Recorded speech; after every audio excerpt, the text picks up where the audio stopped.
Do you want a straightforward cash back with zero fuss? Let's dive into the Capital One Quicksilver. What do you get? You get unlimited 1.5% cash back on every purchase, no categories, no cap.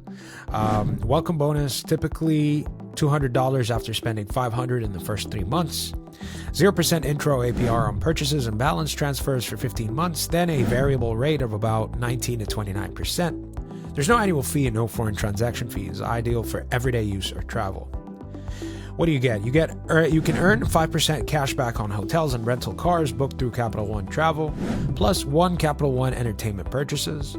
Comes with extended warranty coverage, fraud protection, and access to Eno, Capital One's virtual assistant. Pros: easy to use, flat cash back, strong sign-up bonus, and travel-friendly with no FX fees.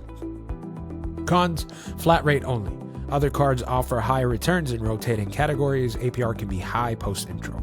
So, if you're after a no-fuss card that earns solid cash back on everything with no annual fee, plus nice perks for travel and entertainment, the Quicksilver is a smart pick, actually. Just be sure to pay off your balance before interest kicks in. Do you want me to compare it with Chase Freedom Unlimited or Citi Double Cash? Drop a comment. I've got you covered.